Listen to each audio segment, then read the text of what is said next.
Assalomu alaykum azizlarim, yaxshimisizlar? Bugun kartoshkadan yana noodatiy ovqat qilamiz. Ketdik. Kartoshkani qaynatib oldik. Sous tayyorlaymiz. Ozgina mayonez solamiz, ozgina tuz, ozgina tvorojniy sir, ozgina murch qilib aralashtiramiz. Ozgina zelень.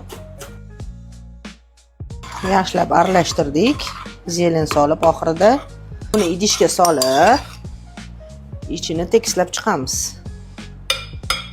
Kartoshkaga dudlangan mol go'shtini o'rab chiqamiz.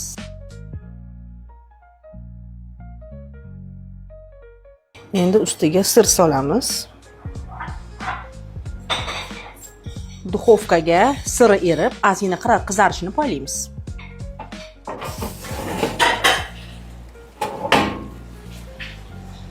Mana kartoshkam pishdi.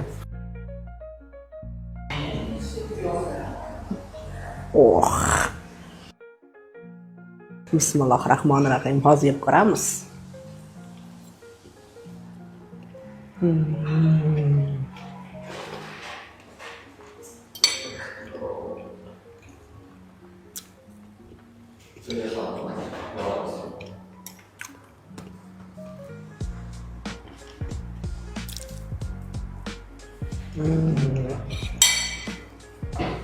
Mani kartoshkamga umuman mazasiga gap yo'q. Hammangizga tavsiya qilaman, osh bo'lsin.